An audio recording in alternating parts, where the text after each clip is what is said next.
change your batteries and your smoke detectors. We do have a lot of smoke detectors in our house, believe it or not. Well, we're about to test them. Yeah, hopefully just make it up to the second floor. That's all I hope. I mean, lost a cat or something, it might be all right. How do I get to the line? Oh, here it is. Look at that. Boom. Oh, yeah, we got to do the music. This is the OKest Hunter podcast. Never pass on shooter bucks, because that's just meat in the freezer. It's your tag, you hunt how you want. This is OKest Hunter.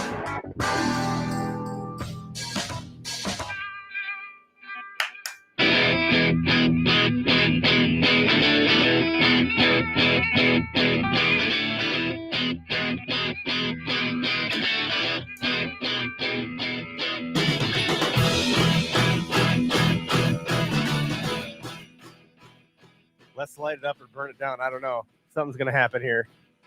We are we're smoking some whiskey, bourbon. We're setting it on fire to add some smoky flavor to our bourbon. It sounded weird. We're smoking, and I know how that last episode went last week with Greg talking about donkey butter, so I don't want to get all too excited over here. Cheapers. It's not like it was my birthday or anything. But this is a birthday gift for my wife, so I said, what better time to try it out than in the podcast studio? So why not? It says leave it there for about 20 seconds, and then, I think you use this little thing here to take this one out and put that one in. That one will be yours. They're both cherry wood. Cherry wood. So let's see what happens here. I'll switch the camera. Almost seems like we need a little more smoke in there. I think that might be I don't know, man. I'm just gonna burn myself, I think.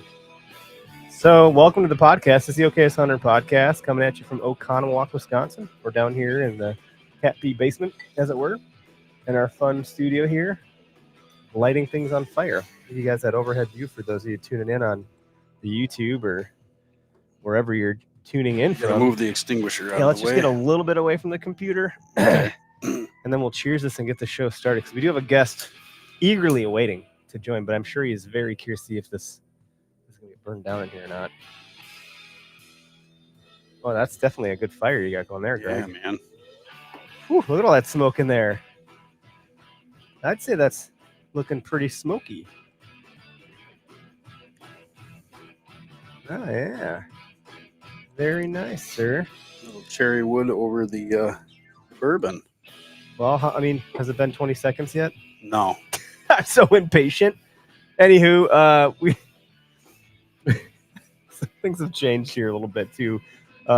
We've moved half Rack and us have gone I wouldn't say different directions, just they're growing and we're growing and everyone's growing and everything is good, but part of their growth involved them spending a lot of money to do some of that growth, and now we're doing our thing, so we love those guys over there.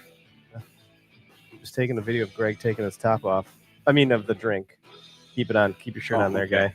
Anywho, obviously happy to be partnered with Latitude as one of our partners on the show.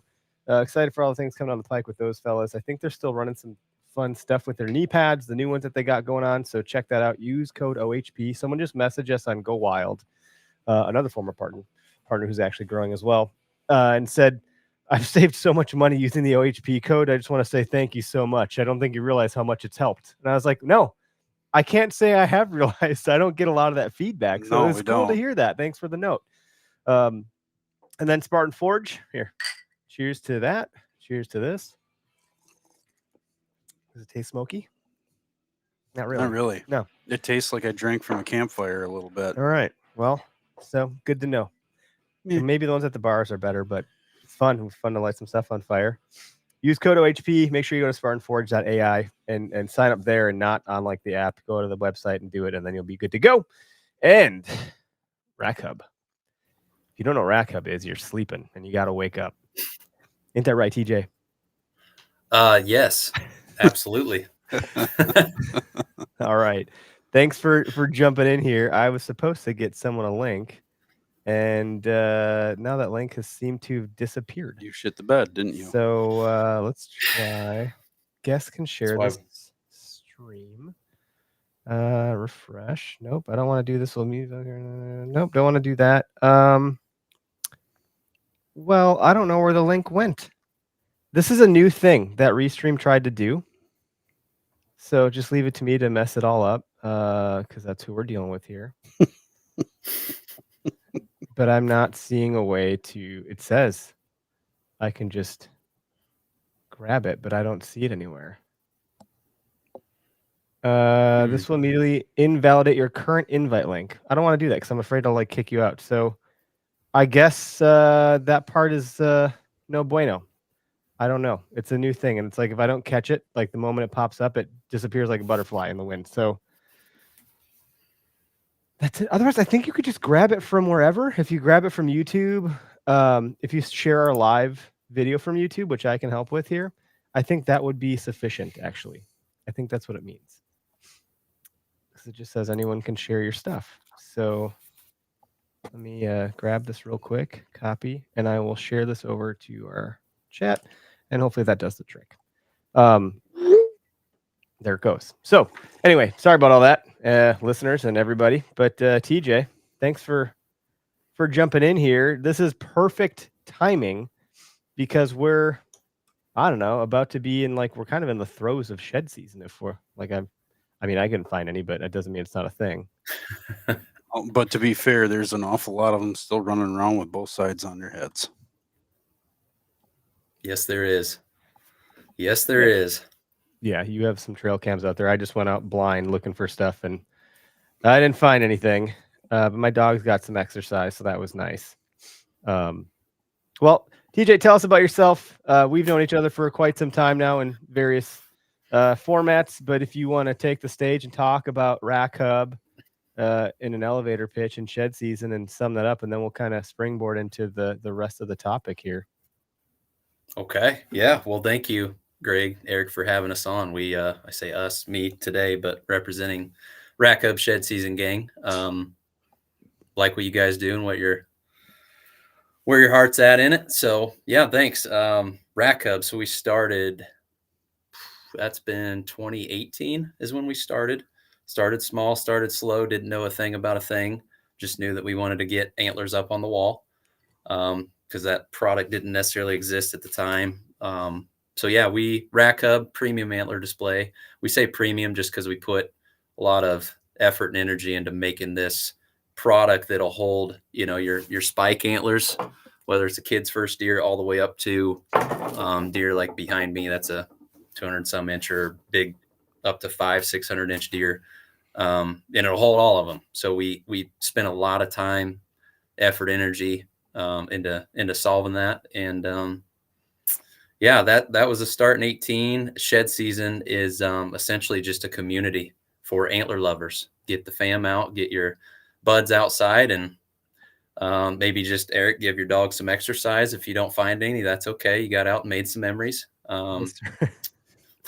But no, we got a lot of good folks over here on the team, and we're having fun, and we're for all of the orders over all the years, and we still feel like we're just getting started, so it's fun.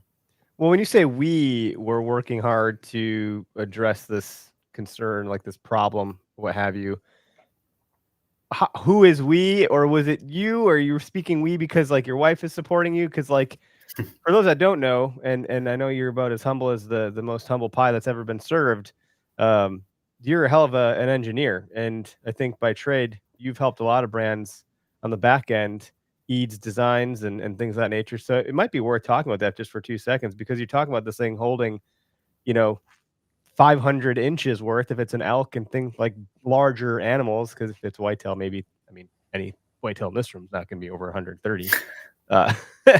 So I think it'd be cool to get a little bit more context about you and like the we of that. I always say we too, and I've been saying that since day one, even though it was at one point it was just me, but it just felt like, oh no, there's a we, there's more of me doing this, right? Kind of thing. Yeah, no, it's definitely a we. There's always somebody that's helping you, whether it is support or gives you a contact that takes you to the next thing, answers a question for you, runs an errand for you.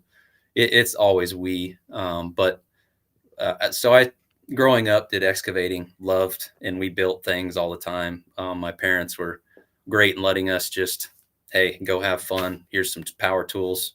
Don't hurt yourself.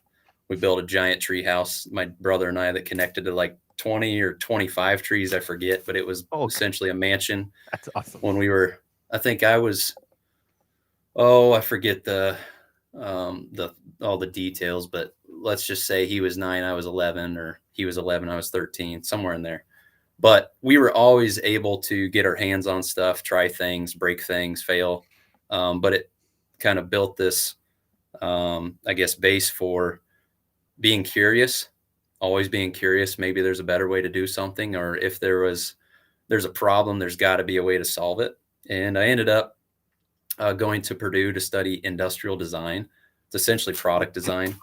So you work alongside with engineers to, like, the industrial designer designs the aesthetic, the look of it. So the outside of a car, for example, or a chair, and then you work with engineers to tuck the guts in and make the thing work. I dabble in a little bit of both design and engineering, but that's where I went. And when I was working at the company's called Delta Faucet in Indianapolis, I was always wanting to get into the hunting industry. So I did some consulting work, went to an ATA, had a mentor that took me there. I did some consulting work for NAP, New Archery Products, back in the day. And that was kind of my pinky toe in the door, if you will. Always wanted to get in there full time. Wasn't really an opportunity. I also wanted to strengthen my skills, learning from a giant team, big corporation, if you will, how engineering worked with marketing, worked with design, worked with sourcing, supply chain, all the pieces to the puzzle. So very fortunate to have that opportunity, work with a lot of talented folks there. And ended up answering your question here, Eric, with my cousin, Jason Eads, for Rackhub. He's one of the best deer hunters that I know. He guides for a place there in Illinois. But if he was hunting all of the hunts that he guided, his wall would look like no one else's that you've ever seen. He's so talented at it. But we would always keep in touch on, hey, what do you think about this idea or that idea? And he would always be supportive. So we started Rack Hub in the beginning, and eventually it just worked where he focused on family. Like, we got the idea up and going, and he needed to focus on family, and his job wasn't really into the computer stuff and growing the business, because he's got such a skill set and hands-on and guiding. So he stuck with that path, and we kept going this way, and we still are in touch often, and he's still supporting us. So that was the we that started. And then there's a list of folks like a Russell Walden and a Brad Beaver and Adam Perry, Brandon Williams, Josh and Trevor, and tons of people. My wife, like my parents, I can't name them all, that have supported us since starting it. So that's the we behind the start. So what you're saying is it takes a lot to get a product to market. Takes a village. Takes a village. It does, and everybody's support is just, it's fuel for the fire. Oh yeah. Well, you guys know, you get a good review or somebody chimes in saying you guys are crushing it. Love what you talked about today, or this really gets me going in the morning, or whatever comments. It keeps you going. It does. Yeah. Positive support is always needed. Yeah. It gives you more of a reason to get up and get after it. Yeah, for sure. You guys have a positive message too, like to speak about. So just thank you for the context and the background. I think it's good to kind of set the stage that this isn't some fly by the seat of your pants cool product. And I say that on purpose because it is a cool product. But sometimes when you got people like Brad Beaver working on it, you get to the cool kids club a little bit quicker perceptually, because he's so good. And I don't want people to think that this product is out of reach for them. You already held up a spike, and you've talked about that. Like, I have the one antler, literally the only antler I've ever found shed hunting, which is behind Greg. You can leave it up there, Greg. But I found that during gun season, of all things, too. and I was freaking out. And so, like, that is a pretty important memory for me. I was out with all my pals the day before the rifle opener, doing what we do every year in the woods, and came across that, and it was a big old deal. And so here it is on the wall, and I'm talking about it right now. like I wouldn't be talking about it right now if we're up by the coffee bar upstairs, or not being displayed in such a cool way. So it's a cool product, but you guys, you've been doing this for some time. You put a lot of thought and ingenuity, quite literally, into this product. So you have maybe just talk about the products a little bit on the Rack Hub side of it. You have the RH1 and RH2. I'm familiar with those because I have one, the RH1 being 1 antler, the RH2 would be 2.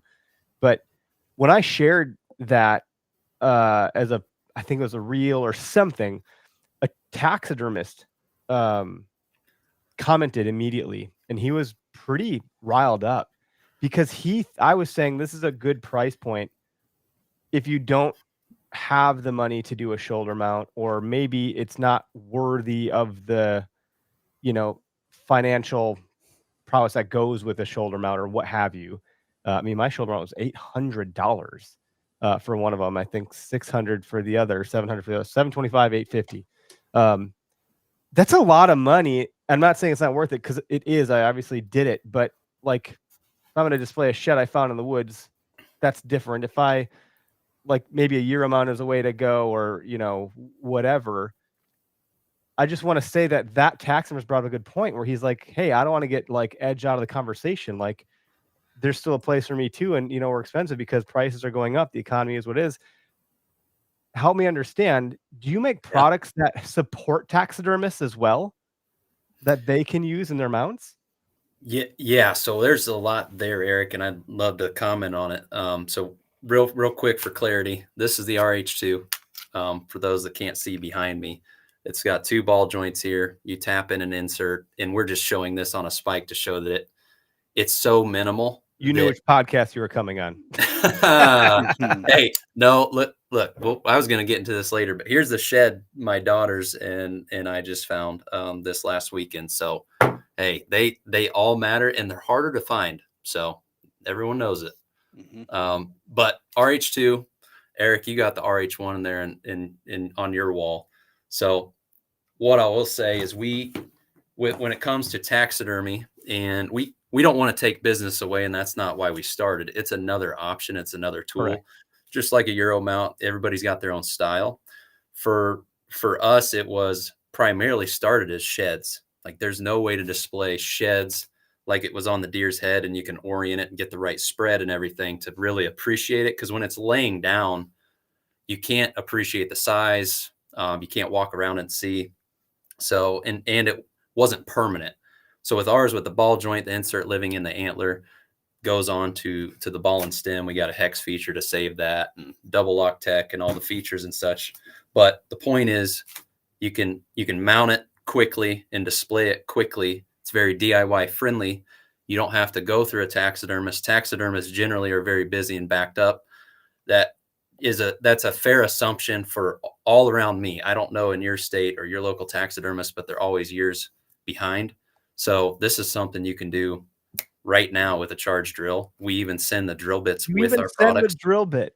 We send the drill bits with our products because when Jason and I started it, we put ourselves in the customer's shoes. If I'm receiving this thing and I'm so excited to mount this memory, whether it was a shed we just found with the fam, or I cut off some antlers off my first daughter's deer, and you're looking around, fumbling through, and you let your neighbor borrow your 5/16 bit, you're going to be a little hurt or ticked, borderline wanting to cuss because you can't get it up on the wall. And we did not want that to be the experience, because it would reflect on us and our brand and the product. So we just wanted to ship it with sharp drill bit goes out with every product, so you don't have to worry. And you can mount them right now. So, and with taxidermists, what I was mentioning is we've got some taxidermists that we treat them as a dealer. So they'll buy the product and then offer it to their customers. And then we've also partnered with Antler Tech to answer your last question you asked, Eric, we do have a skull plate that can go underneath the hide with ball joints in it, so you can remove the antlers. So which is from a transportation standpoint. So this is that last part with Antler Tech and the removing of antlers. Yep. I think it was like the day or week of Derek getting his 170+ inch Illinois buck back. and we were like, hey, we're going to throw it in this trailer and drive to Iowa for the Iowa Deer Classic. It felt pretty sketchy. I was really nervous and concerned that if we damaged his deer, he would like never talk to me again. Yep. And then similarly, then the 2 weeks later, I got my 130 over here back, which is my biggest buck to date. Also a hell of a memory, if you know the story. One that will never be forgotten. I was like, shit, this is how Derek felt 2 weeks ago. Like, I'm about to put this thing in a trailer. And it would have felt a little nicer to take the antlers off, potentially. I mean, a lot of the art's in like the folds of the fur and stuff, but even at like big elk or caribou, you can't fit half those things. You can't fit those through a doorway. Those have to come off. So I don't know how that's been done before your product has come along. Obviously, there must be something out there, but I think this is a workable solution for that as well. Yeah, there's one of the tried and true methods is use a square tube with a solid bar stock square, so it slides onto itself. But you got to bore out the antler quite a bit and go pretty deep. So it needs to be somebody skilled to do that. Not have the confidence to use a big drill bit or some sort of a spade bit to auger it out, and then you're using some sort of an epoxy or a Bondo or whatever adhesive to install that. And then you got dry time. You got to make sure it's perfect. If it's not, then you got to cut some stuff up and start over. So with ours, with the ball joint, you really can't screw it up because you got the ball joint on there. You just tweak it or move it to make it perfect in your eyes or according to measurements or whatever. So that's where it's you offer the speed, less labor for the taxidermist, peace of mind. And then what's really cool is if you buy more inserts, I'll just show you here. You buy more inserts, you got different antlers. Yep, just swap it out. So here's the small deer antler inserts. That's what's in that spike that I've been holding up. So that's what's tucked up in there, hiding. Yeah, and it's friction fit, so you don't need any glues or adhesives. You just simply tap it in. Yeah. It's sized it's a metal insert, right? Not plastic. Yeah. It's aluminum, and we anodize it. On the larger one for the XL products, let me hold these up so you guys can see a comparison real quick. Here's the RH2 for deer, olive deer. Here's the RH2 XL for elk, moose. Oh, that's a lot larger. There's a difference, that's for sure. I mean, there is an actual difference between those animals too. It's pretty wild. Yeah, there's Bullwinkle's a little bit bigger than the shooter bucks we see frequently around here. So and this base is all anodized aluminum too, it feels like, and it's pretty nice that it's countersunk for like a drywall or a deck type screw that can hold some weight. Absolutely. Yeah, we want it to be a sleek finish. And one little thing that we did starting the company that actually is very important to us, you'll notice all our brackets point uphill. It's because you're elevating that memory, that trophy. So it's and then we have, I don't want to deep dive into the features because it really only concerns the people that care about it, I guess. But we have the ball and stem. It's machined out of one-piece steel on both products. That's because we did not want that to break. If you press fit them, you bolt them together, you weld them together, there's finishing issues, there's cause for failure points. So we machine that out of one piece. Smart. But the ball joint always points north of 90 degrees. So even if this was loose or something, you forgot to tighten it, it's not going to go full droop on you. Full droop. Yeah, that should have been the feature. Not north of 90. Full droop. Yeah. I don't know. Yeah. Levi just commented. He's got a 400-inch elk shed. So he love this for. So there you go. Heck yeah, Levi. We one of our videos on the channel, we just revised all our channel, so it's new as of like December. We just uploaded them, but we tested a 440-inch elk. He had a 12-inch base and a 13-inch base. Wow. One antler weighed 19 pounds, the other weighed 17. Just an absolute ridiculous giant elk. So that was fun to test on the XL. That's crazy. Here's the size comparisons on the inserts, though, because I showed the other one earlier. This is the XL, and here's the deer insert. So drastic. We constrained ourselves to using a 1/2-inch drill bit for the XL. Anything larger than that is very intimidating, especially if you don't use a drill every day. And we wanted you to be able to use any drill and be able to chuck it up.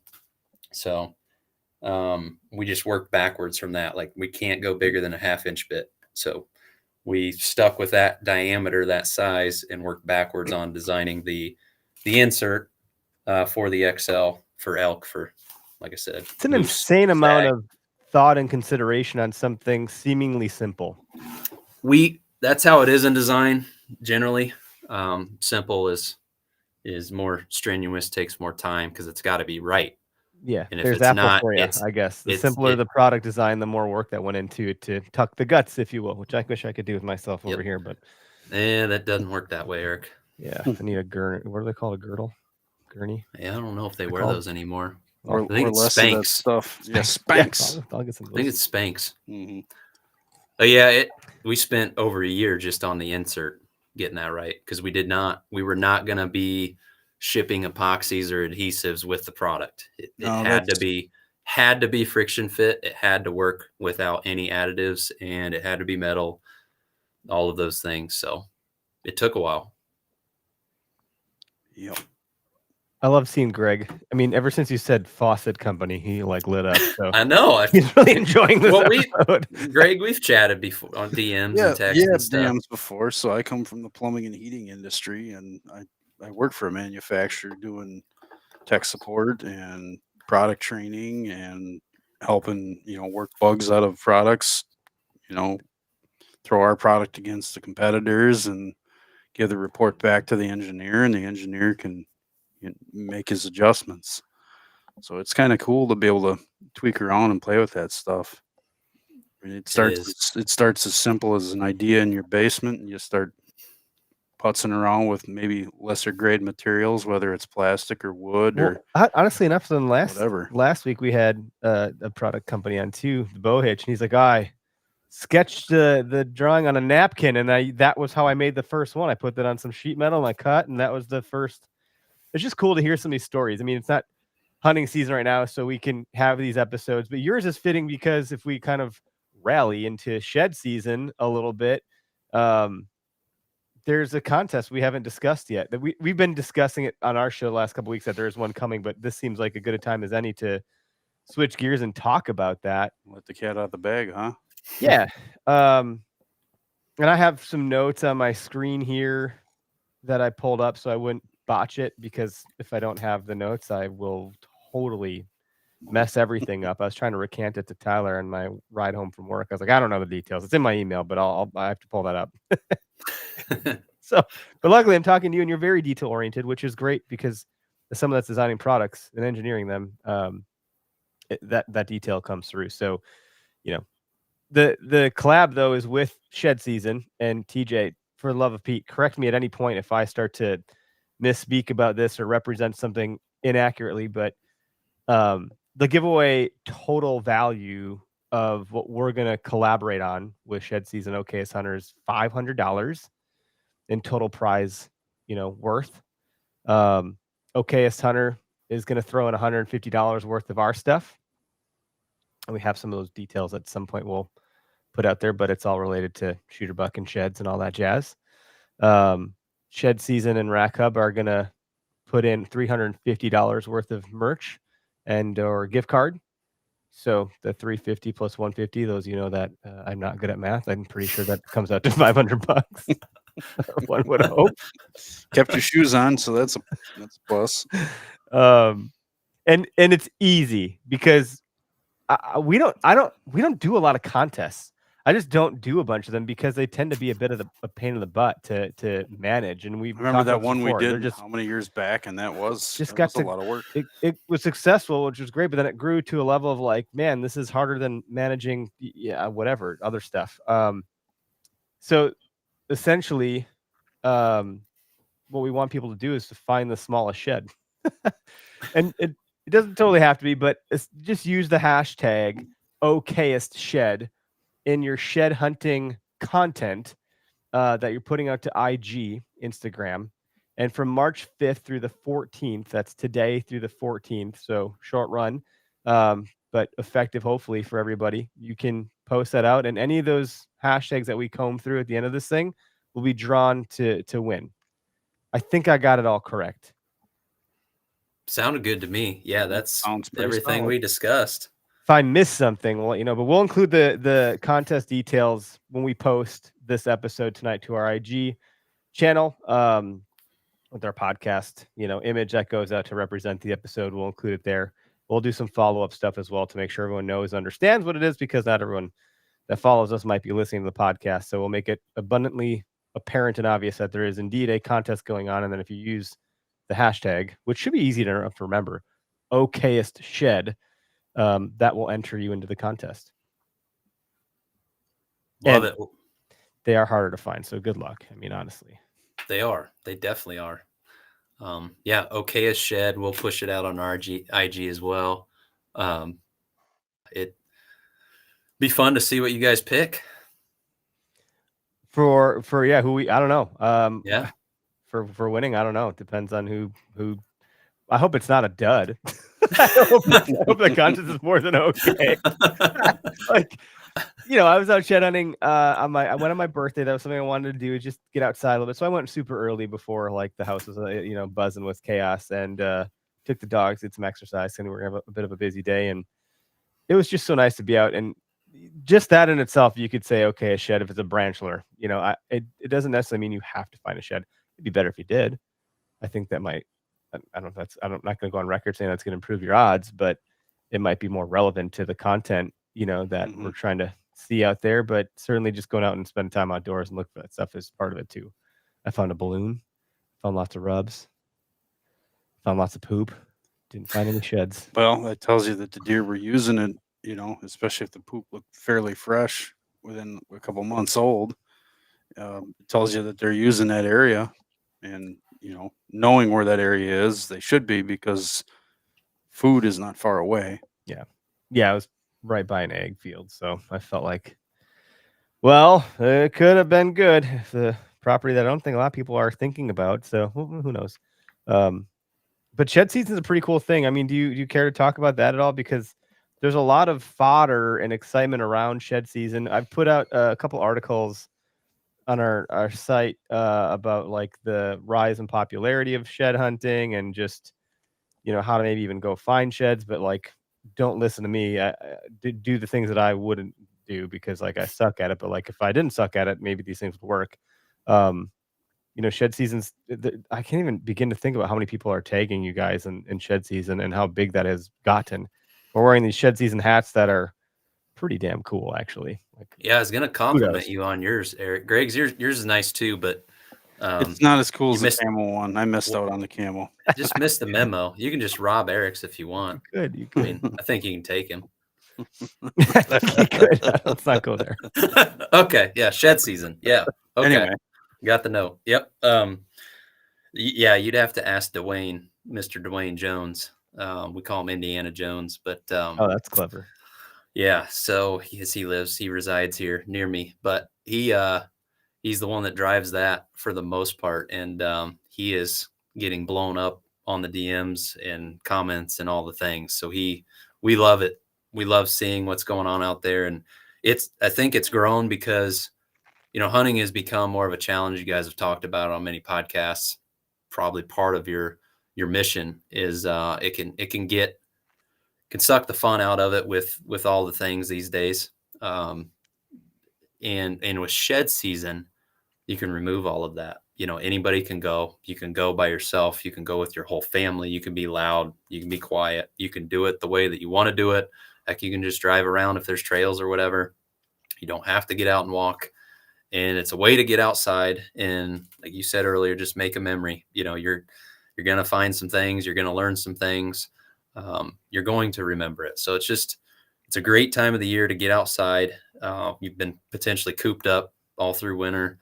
And it's fun. It's just fun. And it's definitely growing in popularity across the nation, whether you're out west, here in the Midwest, east. And there's folks that have more of an advantage depending on the property and deer density. But even if you don't, you can generally, like the old days, knock on a door and get permission to find sheds, because there's not not as many hunters. It's not as challenging to get permission. Like Yeah, if you were to knock it'd on a be door closer to deer like hunt. saying, hey, there's a bird migration going on, and there's a, I'm trying to have a big year. If everyone remember that movie? Yep. Yeah, right. You're trying to Yep. bird Yep. watch. Yep. Like it's such a low barrier of entry. There's no ethics involved. I mean, sure, there probably are, I guess, if someone would challenge me on that. But like, don't trespass, go pick up a shit, I guess. But you're not killing anything. It's something that's fallen off. Like, hey, can I go search your property to look for antlers? That's a pretty low key ask. It's even lower a key than we've talked about knocking on doors in the whitetail world and how like a foot in the door might be going to ask for turkeys instead. And usually get a yes there before you get a yes for deer. But Always. like the next rung down from that might be shed hunting or bird watching. Yeah. I don't know. Well, farmers love you for it too, because tires are expensive to replace. Indeed, they are. We all know at least one farmer. At least I do. I see a picture every year. Someone run over a shed. I'm like, the John Deere ran over an antler. Yeah. And then at that point, they're probably pretty annoyed. They're not like, cool, look at this big shed. No, like, son of a dude, it ruins their day. It Days takes time away from what they're gonna get done because everything is weather permitting, and you're trying to fit things in, and it's expensive to replace. Mm-hmm. And those antlers are tough, as you guys know. I mean, they don't rarely like to give. Yeah. Yeah, that's a good point. I hadn't thought about I've thought about it because I've seen around, but talk about like the weather implications. I can only have to get this done in the next 4 days or whatever, and that would put a big damper on things. Now they might be mad at you if you've gone out and shed hunted and you didn't find, and they still running over. They're like, what the hell, man? I thought you were out here shed hunting. Well, you did invite the okayest hunter to come look, so I can't guarantee it's any good. This isn't like that. What was that? Spaceballs where they're combing the thing through the desert. Like, yeah, we don't got one of those, unfortunately. But they're still holding. Like I've been hearing and seeing some people started to tag us even before we announced this contest that like there's definitely some bucks still holding. Yeah. I mean, Greg, what are you seeing here? Yeah. So we're in Wisconsin. You're in Indiana. We're not that far apart, but like I think we're relatively in a pretty similar geo area, the Midwest. Yeah. Greg, you going first? You want me to go? Yeah, I can just say that the majority of the mature bucks that I've gotten on camera, I think I've gotten on camera because I can just tell by body size and the size of their noggin, no antlers on, but those 3 to 1 year old deer that have the spiker from the nice 8-pointer, they're still holding, still running around, chasing around, doing deer things with antlers on their head. So I posted a video just recently on my story. I didn't post it on my page or anything, but there was 3 bucks that came running in. One had both antlers, which was the 1.5 or 2-year-old, and there was like a 3-year-old there with one antler, and then there was the bigger bodied deer that came squirting through, big bald spots on his head and no antlers. So that's where we're at.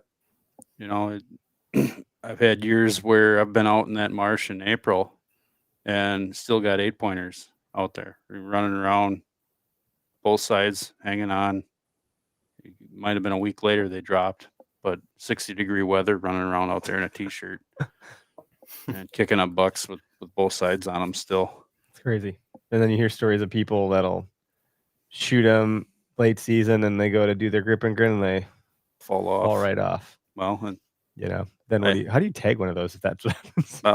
Well, I shot it. It was a buck and I went up to it and it wasn't. What do I do now? That's a gray area, or can be. Yeah. It's always past tense on those, right? Mm-hmm. Antlered. Past tense. There you go. Yeah. So, yeah. Yep. That is a different topic altogether. If it's not a certain length of antler, you count it as a female. It's a doe tag. If it doesn't, antlerless. Right. Yeah. Or antlered or antlerless. But it's kind of like, well, does he got nuts or not? If you want to know, if we shoot a doe or do we shoot a male deer? There's your okayest tag. Come on, DNR, get it together. Did he have a pair of balls or not? Like, that's what we should be, right? We're talking about herd management population. Yeah. I mean, for situations like this, well, look at your tag, though. If you look at your tag, I know what they say. I'm just saying it sounds. I like where he's going with it, Greg. I like it. I know where you're going, Greg, but I like where he's going. I have a new gear to grind. That's all. Yeah, happened right now. That's fine. Heard it first here. I'm gonna go to the next DNR hearing and start lobbying. You know what I want? I want my tag to say balls or no balls. Come on. Oh man. I don't know. You were gonna talk about how it's going down by you. Are you running cams out there? What are you seeing? I just recently shut the cams down, but got a bunch of buddies running them. But we're 30, 50% high, more than the 30 plus percent holding, I'd say. Just shooting from the hip in our area. But it started early overall this year because of the mild winter. A lot of people with the weather turning were getting out sooner. So that kind of escalated the start of shed season, because we normally hold and start February 14th is generally when we kick it off. Valentine's Day, something to look forward to.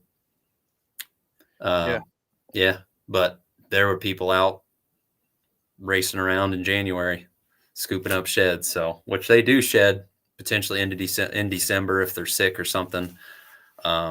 In January, even healthy deer sometimes shed in January. So it's interesting, and it's fun to see where people are at, what they're finding, when they're finding, how they're finding them. It's just fun to consume all of that. And Dwayne, one tip we just threw out there, Dwayne found a match set that his buddy had on trail camera 10 days prior to him finding the set. Now, we don't know if those sheds fell off that deer's head that day or days later, but when he found them within that 10-day window, one side of the antler was chewed so bad the G3 is about ready to fall off. The G4 was chewed through quite a bit, and he was gnawed on a bunch, but that quick. So just like those are fun little things to know. Obviously motivate you to get out there and find them before they're trashed or chewed up. But that's in Illinois. That's in Indiana right here. Oh, okay. Well, Indiana, Illinois, I think you guys all have a certain breed of fox squirrel that just has a hankering for deer sheds. Oh, they're hungry this time of year. Derek and I always joke, like, he finds some sheds in Illinois and they're all chewed to bits. Like literally, they couldn't have been off the deer's head for more than a day, and we joke that the squirrel probably tackled the deer in the head and took the antler off and started chewing on it midair. But yeah, they're pretty vicious. They're pretty voracious when it comes to chewing up sheds. Yeah, they're definitely tree rats for sure. Yeah, shed rats. Not enough people shooting them. Not like they used to, no. But it was just an interesting, because we had the facts. So it's interesting to know that, because you're always guessing. So this must have fell a long time ago. It's pretty chewed up, but no, it's like, no, it happened like a couple days. Days. So crazy. That's wild. But yeah, no, so you want me to get into shed season more, or do you have another question topic? I don't think so. I think that's good. I mean, I don't know, we're kind of just milling around here a little bit, browsing on whatever twigs presenting themselves to us as we walk about the forest here. But the cam thing is interesting, because if you have that kind of intel, you can make those moves. So then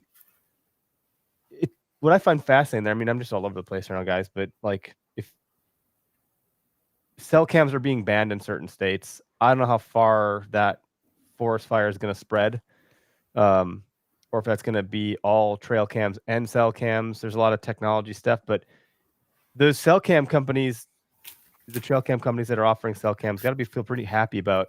That's a reason to leave them out longer, to see who's still holding, who's not. If they dropped, I better go out there and get them. I think that's a pretty cool use of a cell cam, to be quite frank. Like, if you had cell cams out, I would advocate maybe using cell cams for shed season more so than hunting season. If you want to get into the ethics of like fair chase and all that jazz, it'd be really cool to when a buck dropped a shed, so you could go retrieve it before the squirrels get it or someone else does. I think it's a pretty cool use case. And I have a fun story about that, but for later. Well, I mean, how much later? Well, I don't know.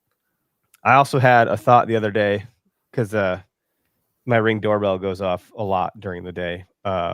Like, whether it's the UPS or the FedEx or the mail or my kids or the cat, or there's a lot of activity on my Ring doorbell, and the battery lasts pretty damn long. It's a battery wrapper. It's not wired in. I'm like, man, my battery in my Ring doorbell lasts for like months, and it's hot. Like, it's running hot. Like, there's a lot of activity, every time a car goes by, because I have it set pretty wide, like it'll still, hey, action or motion alert. And I have this funny thing that I do with my wife. At least once a day, I scare the living shit out of her. And the Ring doorbell has given me more opportunities to do that. So, like, she'll be doing something, I'll just quietly appear, and she will not know that I have appeared, and she'll turn and, it's not good. It's hilarious for me. It sucks for her. But then she'll be walking the house and like, hey, what are you doing? She's like, oh my God, why? And she'll like drop stuff, and it's just epic. She's probably already having a bad day. It's not really nice of me, but yeah, it keeps things fresh. And so, like, keeps her in her toes. at what point are cell cams going to offer that level of technology? It's already like, are some already doing it?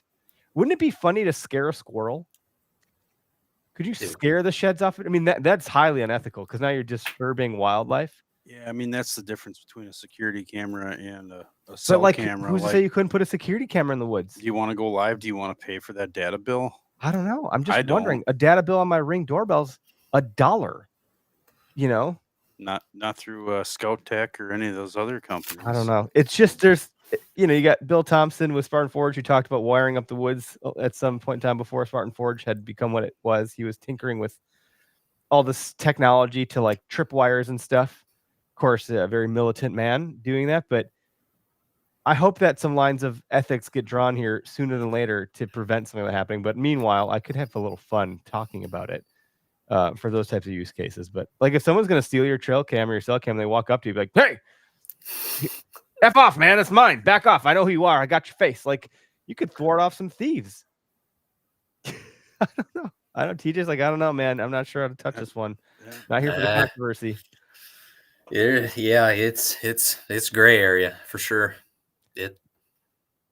I mean, at some point, it would be almost considered hazing wildlife if you're going to be yelling at it through a camera. Well, I mean, right. I don't have to go the hazing route, but that's where my mind went. But yeah, then we got the drones. Who's using a drone to find sheds? That has to be ethical because you're not hunting. It's not hunting season. And if you want to just fly a drone, like how good are those things are? How good are they? It looks like sticks, probably. I don't know. Could you identify a shed? And that could be a thing too with chasing wildlife around. We start running around looking for antlers in January. Well, those deer are trying to recover at that point from a hard breeding season, and then maybe we're going into one of the coldest months of the year and possibly the snowiest, depending. This year not so much. I mean, we had snow, but you're putting added stress on animals, and I think that's why out west they have an actual shed season in some states. Oh, well, remember you guys were in Illinois, you couldn't take anything off the land. Right. Is that a thing? So you can't take sheds from Illinois? What's the deal? Can you? Can you not? It depends on the property.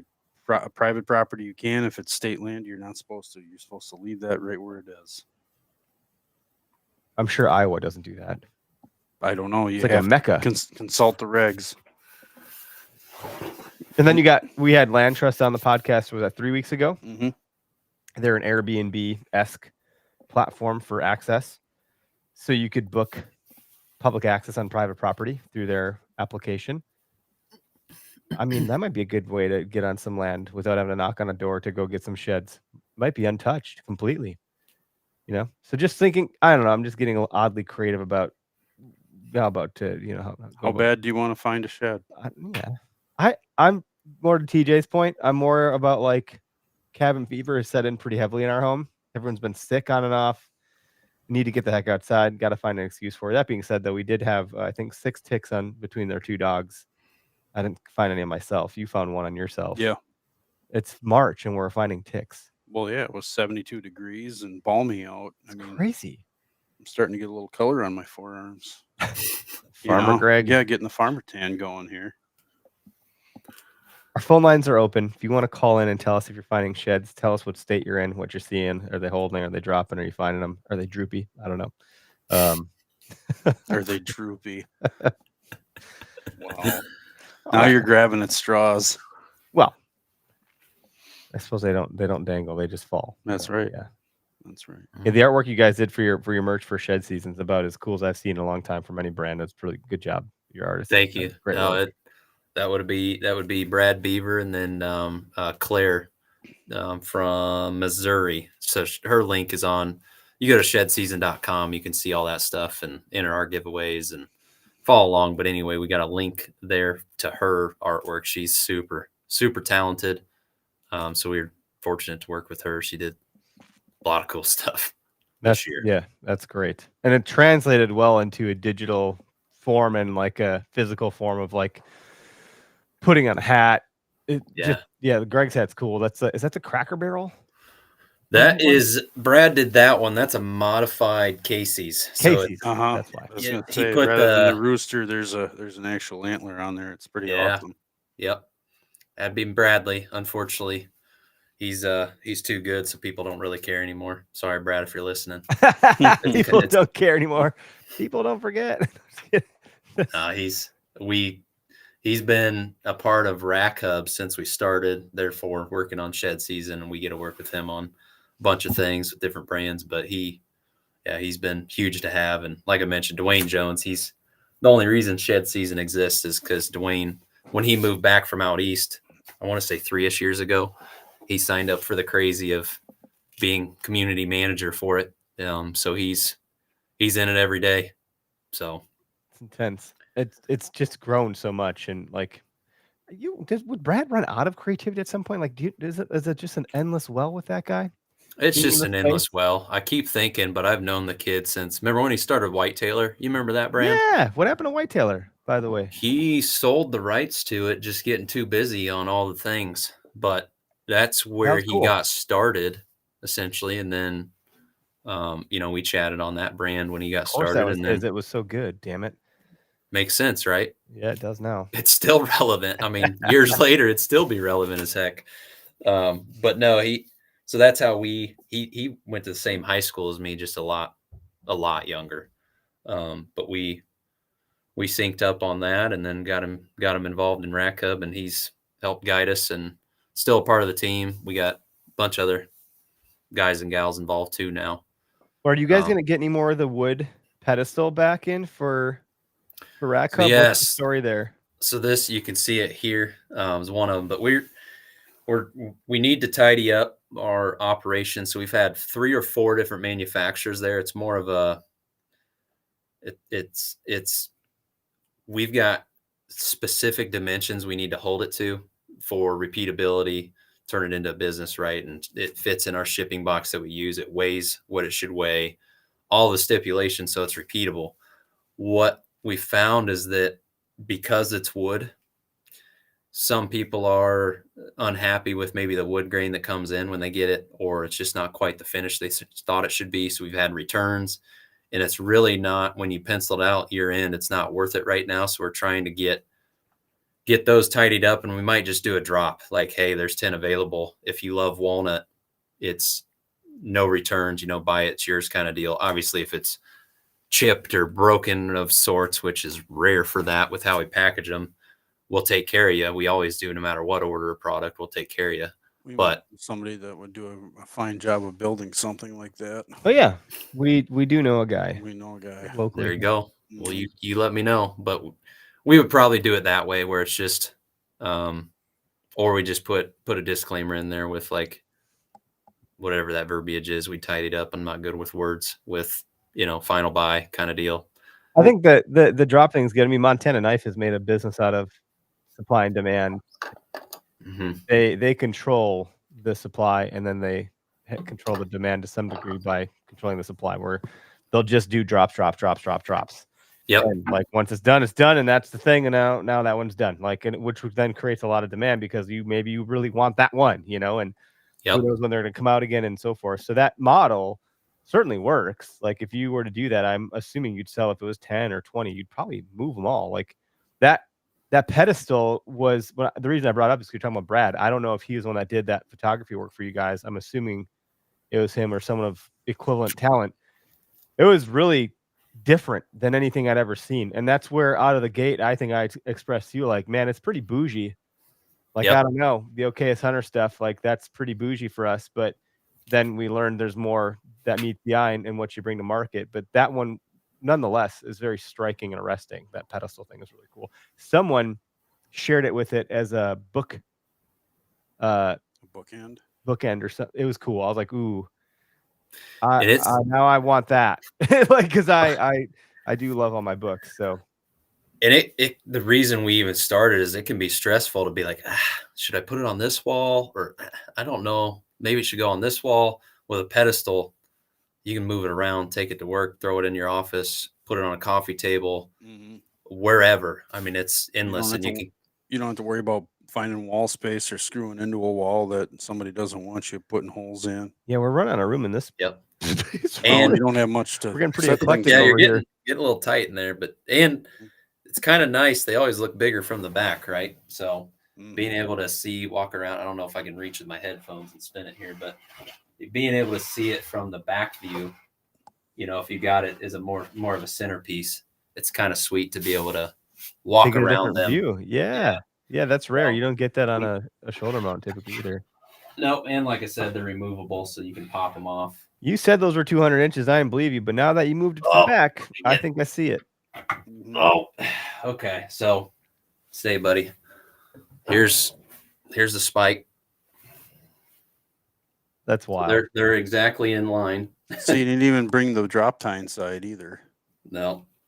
So it's double. There's a little difference. Yeah, there's a lot of difference. That's a beer can against a pencil. I've got a 10-inch reach here, and that's like 14 or so. So yeah, it's a giant.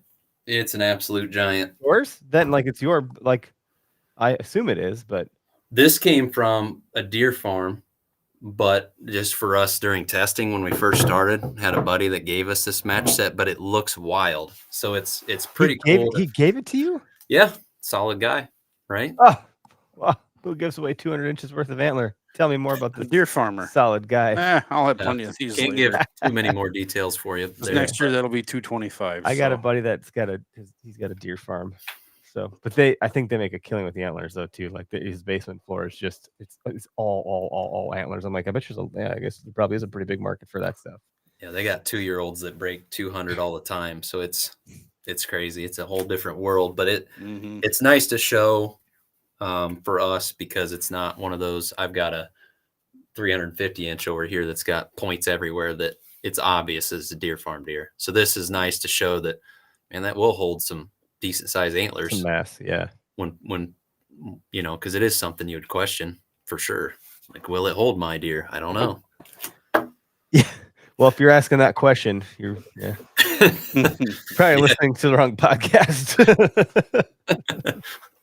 But it's cool, like getting kids out and stuff like that. Like I want, my kids were sick and they can't walk 2 feet without coughing up a lung, so they didn't go out with me.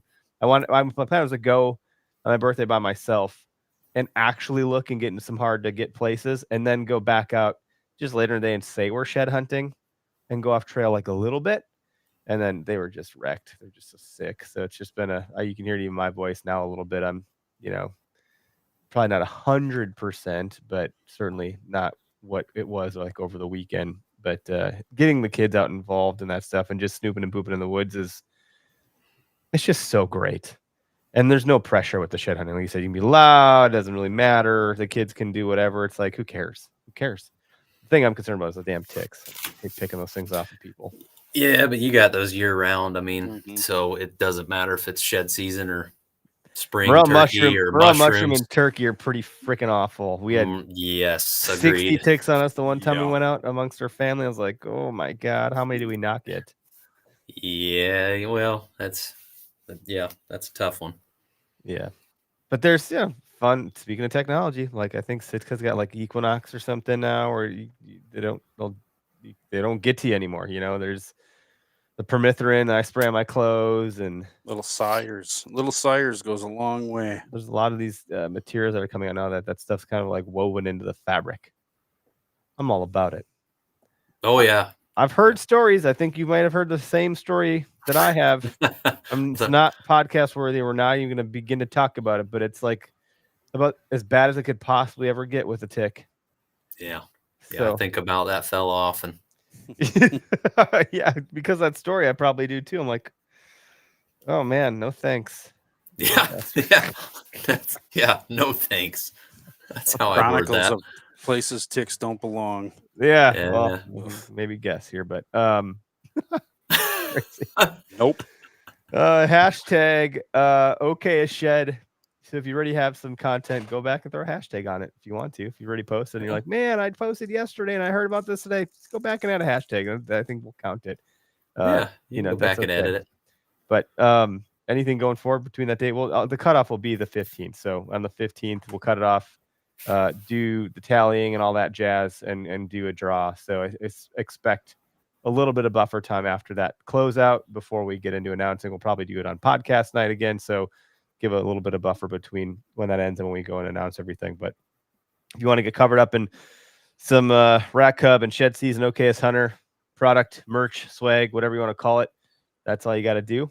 And it sounds pretty simple to me. I hate the giveaways where it's like, they're like a cell phone contract. Well, you got to get the rebate. But to get the rebate, you got to buy it this way, at this store, at this time, at this. Well, you can't do that. But you got to do this. Well, make sure you tie your shoes, but not both at the same time. And it's just like, holy shit. No, man. you should have to tie them at the same time. Well, maybe that's then you're what pretty it is. freaking talented. But you got to read the fine print just to be sure you read it right. There's none of that going on here. It would be helpful if you followed all this, though. I would add, you should probably follow all the pages. That'd be ideal. I don't think we had that as a prerequisite. So, no, but because we wanted to make it easy. Mm-hmm. Yes, easy. But it would go a long way. Might help you.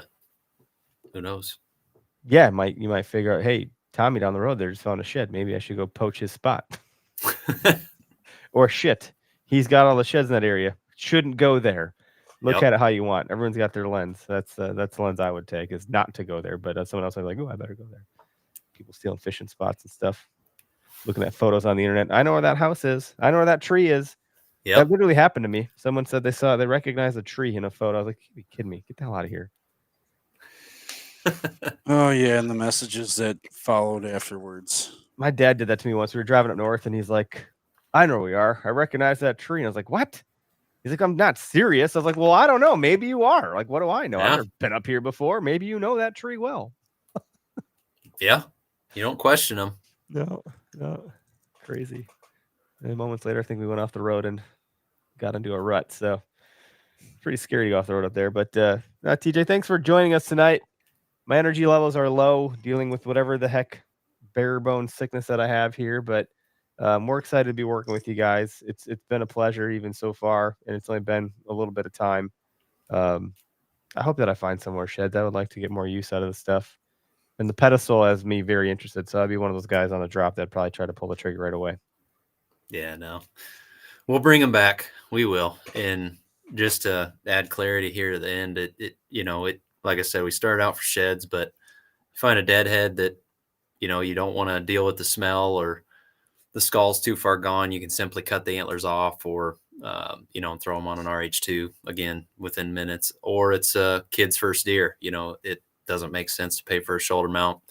That's what this was actually one of those situations. This guy's just a spike that we cut off, and you can mount that memory, and it's an affordable way to do it. We take pride in what we do, and the product is quality. If you got issues, we'll ship you a new one. But that's rare. And it's just like you were mentioning on the pictures, I guess. We're not exclusive. It's not like we just try and represent the product well with the imagery, but it doesn't mean we're exclusive and premium, and we're an arms open company, and it doesn't matter. Yeah. Shed, very approachable. Cutting antlers off. You can mount a spike all the way up to as big as they grow and everywhere in between. And, with what's going on in the economy, it's interesting how it happened, but it's now an affordable option. So it's been good, and we appreciate, like I said, all the love and support, and we're honored to be working with you guys. Eric, we go back a few years now building this relationship, but it just makes sense for where we're going. And I think it'd be great for your mission, where you guys are headed. It makes complete sense for us as well. So yeah, I echo that all. I actually, as you were talking, I developed one more question here. Perfect. I'm assuming some folks might cringe at the idea of cutting antlers off, but you talk about finding a deadhead where the skull's gone or things like that. There's going to be examples that are going to shine brighter than others in that context. But when you cut them off, I'm looking at the year amount I have over here. You need to cut below, what is this called, Greg? The pedicle. You need to cut below the pedicle, right? So correct. So you're not cutting above. Nope. You want to cut here. So you just got to get in there real good. Mm-hmm. and then maybe there's a little bit of cleanup or something like that. But because you want to see that full pedicle antler, the full antler, you don't want to cut above it. And I just want to clarify that because in my mind, I'm like, man, it would look janky if you cut the antlers off. But I'm like, oh, well, you just cut below the pedicle. But it just took me a second to get there in my mind. Sorry. We got a lot of pushback in the beginning because it is scary to do those things. But if you would peel the hide back on your shoulder mounts there, Eric, they cut the skull plate off the skull.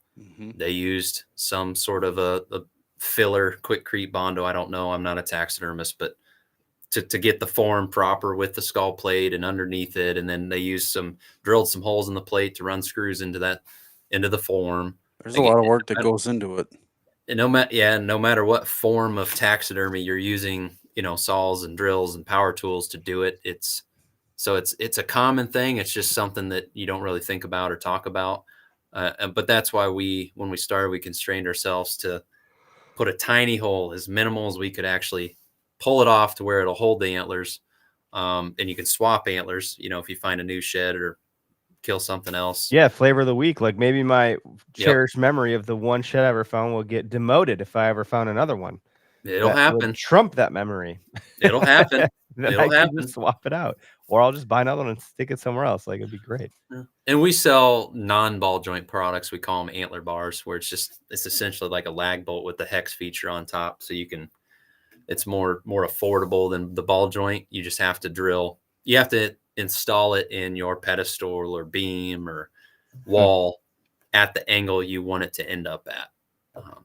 Which sounds like not my cup of tea, personally. Oh, you could do it, Eric. I was very happy. Like I had this dude when I got it. I was so excited. I was like, I gotta go do this right now. My wife's like, what? I didn't expect you to do something like this right now. I was like, no, it's easy. They even gave me the drill bit. Watch, I'll be right back. It's no big deal. So did you go into the paper grocery bag you call a toolbox in the closet above the hamster cage to get it? No, I have a real toolbox now. No, some might say, Greg, is it one of those pink? Is it one of those pink cases that has the little hammer? A recycled pink tackle box. No, that's not a tackle box. That's called a caboodle. It's a tackle box. Vanna White was the caboodle. I hear you, Greg. One. Yeah, I got you. Appreciate it. But it's an upgrade from when he first moved here. Like I had to Greg's like, I'm gonna fix something. I had to fix something on his furnace for him. I had to get the heat going. Couldn't see a family go without heat. So I go in and so I asked his wife kindly. I said, "Hey, does he have a screwdriver and a hammer? Just a couple of basic hand tools, slip joint pliers." Well, he's got some tools. I don't know what he has. All right, let's see him. Like, come over here. Okay. I'm expecting we would go in the garage to get tools, right? Because that's the proper place to put tools, or maybe a workspace down in the basement. No, we go into the laundry room in the closet above where I called them hamsters earlier, guinea pigs are currently, and there's a shelf. And on the shelf is a grocery bag. It is a paper grocery bag. And she said, these are all of his tools. I'm a real man. And I'm a real boy. I'm a real boy. So inside is what some would consider I'm hand inviting tools. This guy back to the studio next week. Yeah. And so I made do with what I had. I got the furnace tore apart, cleaned out the condensate trap, cleaned the flame sensor, and got the heat going again, and all is well in the world. But paper bag. Yeah, that was a dark day for me. Craig had his laugh. I do now have I have two toolboxes now, and they're slightly organized. And he still doesn't know where they are. Greg, we need to change our marketing. This just hit me. We just need to put Eric's face on the site and just say, this guy can do it. So it's so simple, and Eric can do it. Eric can do it. We give you all the tools to not mess this up.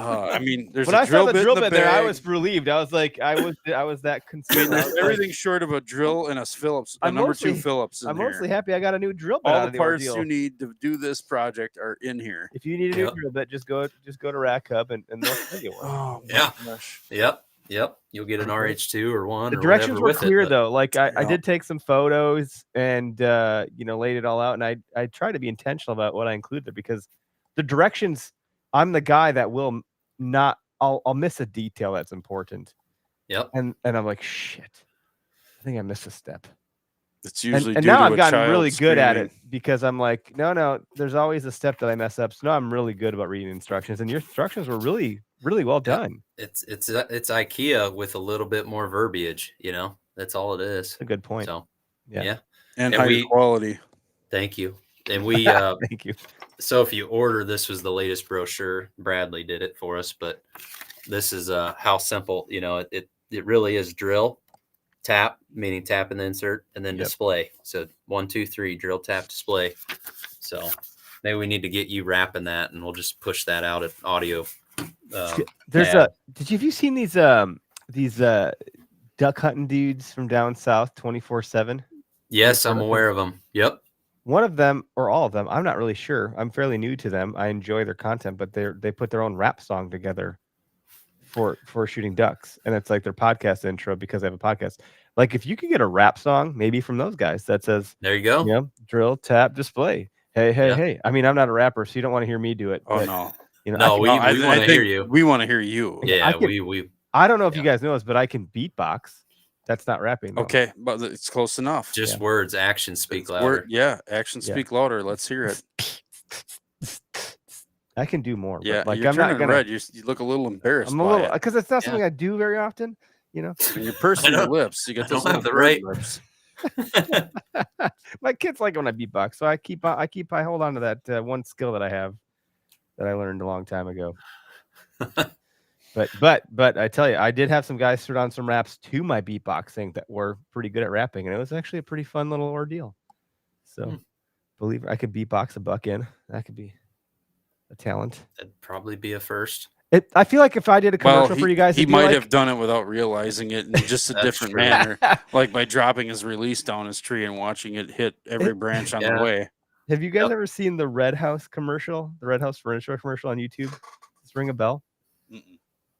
Rhett and Link there was a YouTube duo, these two dudes called Rhett and Link, and they put out a commercial for a furniture store called the Red House Furniture. It was a real place. And they made the worst commercial you've ever seen in your life. And because it was so bad, intentionally, they made it to be intentionally bad. It was nothing about it was not intentional. And they put these bad commercials out, and it went like, before you could go viral, they went viral. In the most ridiculous way. And they actually got to, I think they're on the Tonight Show. They got pretty famous from these shitty commercials that they're putting out. I feel like I would be one of those shitty commercials.